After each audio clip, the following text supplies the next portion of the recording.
বগা কালাৰৰ all out কোনদিনাৰ পৰা সেউজীয়া হৈ গ'ল। নিশ্চয় যিহেতুকে বটলটোৰ ভিতৰত সেউজীয়া দেখিছোঁ, সেউজীয়া হৈছে, গতিকে সেউজীয়ানো কেনেদৰে হৈছে সেইটো চাবলৈ বলক, ভিডিঅ'টোলৈ আগবাঢ়ো। নমস্কাৰ বন্ধু বান্ধৱীসকল, মই মামনি লাইফষ্টাইল এণ্ড কুকিং চেনেলটোলৈ স্বাগতম জনাইছোঁ। আজি বহুত দিনৰ মূৰত আপোনালোকৰ লগত ভিডিঅ' এটি শ্বেয়াৰ কৰিবলৈ ওলাইছোঁ, গতিকে আশা কৰিছোঁ আপোনালোকে ভিডিঅ'টো শেষলৈ চাব আৰু ভিডিঅ'টো চাই নিশ্চয় কিবা এটা হ'লেও উপকৃত হ'ব বুলি মই এয়া দেখিছেনে আপোনালোকে, এয়া মহানিমৰ পাত। এয়া মহানিমৰ পাতৰ বিষয়েতো আৰু আপোনালোকক নতুনকৈ কোৱাৰ কোনো প্ৰয়োজন নাই। গতিকে এই মহানিমৰ পাতেৰে আমি এবিধ মহ খেদা ঔষধ অৰ্থাৎ অল আউট প্ৰস্তুত কৰিবলৈ ওলাইছোঁ। বলকচোন ভিডিঅ'টোলৈ আগবাঢ়ো।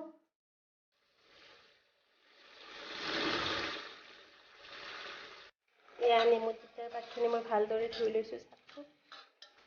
আপোনালোকে এটা কথা লক্ষ্য ৰাখিব, এই নেমু তিতাৰ পাতৰ পিছফালে বহুত ধৰণৰ মকৰাই জাল পাতে।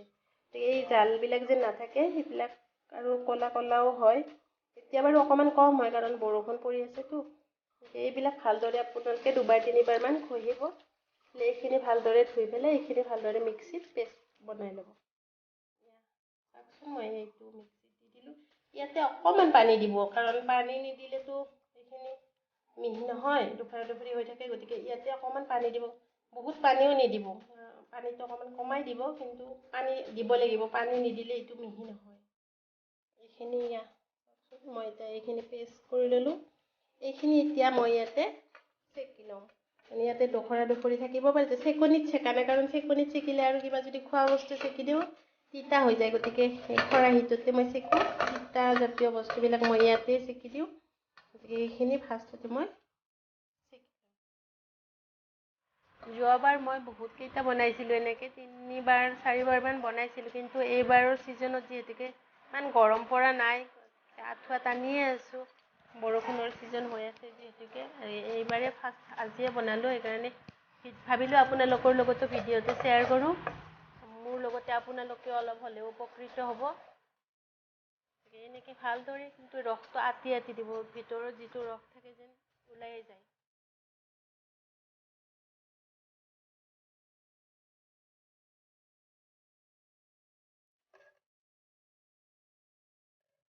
আপোনালোকে কেতিয়াও এই পিঠাবিলাকৰ লগত নিদিব, আপোনালোকে এইবিলাক পিঠাবিলাক নিদিব কেতিয়াও।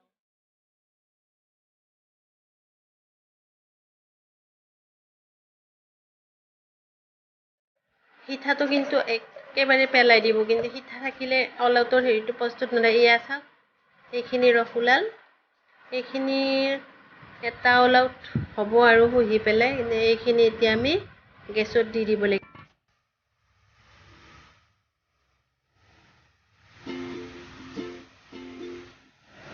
গেছটো প্ৰথম অৱস্থাত অকণমান বঢ়াই দিব, তাৰপিছত লাহে লাহে অকণমান কমাই দিব, কমাই বঢ়াই লাৰি থাকিব আৰু এইখিনি।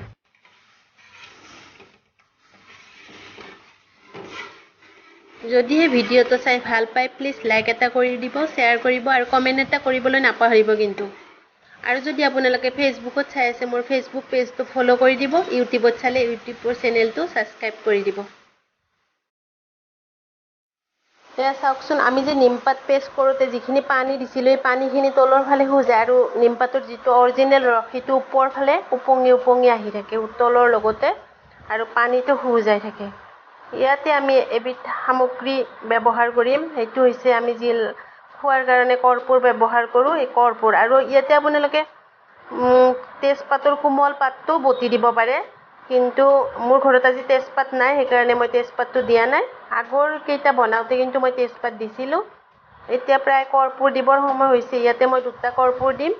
কৰ্পূৰকেইটা দিওঁতে কিন্তু ভালদৰে গুড়ি কৰি দিব, হাতেৰে ভালদৰে গুড়ি কৰি, আৰু কৰ্পূৰ দিয়াৰ পিছত এইখিনি প্ৰায় 2 মিনিটমান 3 মিনিটমান থকাৰ পিছত হৈয়ে যায়।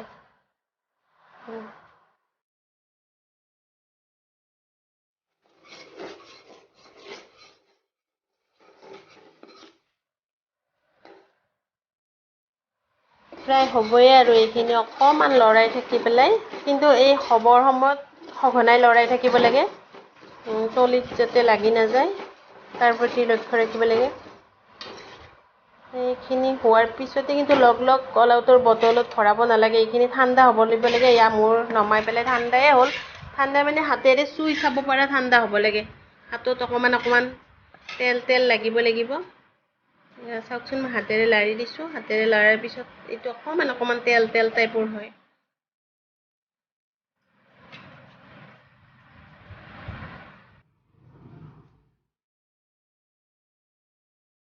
এতিয়া মই এখন এনেকুৱা সৰু ধৰণৰ কলপাত লৈ লৈছোঁ, যিহেতুকে অল আউটত এইটো ভৰাব লাগিব। অল আউটৰ বটলত, অল আউটৰ বটলৰ মুখখনত খৰচেৰে ভৰাব নালাগে।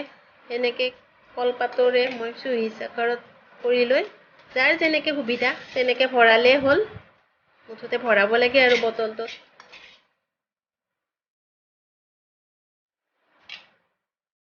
তো ফাইনেলি আপোনালোকে গম পালেনে এইটো কেনেদৰে সেউজীয়া হৈ গ'ল? গতিকে এইটো বলকচোন আমি এতিয়া টেষ্ট কৰি চাওঁ। এয়া চাওকচোন, মই এতিয়া মেচিনত লগাই পেলাই আপোনালোকৰ আগতে কাৰেণ্টৰ ছুইচ অন কৰি দিছোঁ। আৰু মেচিনটো কমোৱাই আছিল, যিহেতুকে এইটো অকণমান বঢ়াই দিছোঁ। এইটো 5 মিনিটমান দিয়াৰ পিছত ইয়াৰ পৰা ধুনীয়া এটা গোন্ধ আহে। আৰু সঁচাকৈ কৈছোঁ, এইটো 10 মিনিটমান থকাৰ পিছত ৰুমৰ ভিতৰত এটাও মহ নাথাকে। এইটো আপোনালোকে এবাৰ বনাই চাব, তাৰপিছত কমেণ্ট এটা কৰি পেলাই জনাব। আজিলৈ এৰিছোঁ, নমস্কাৰ।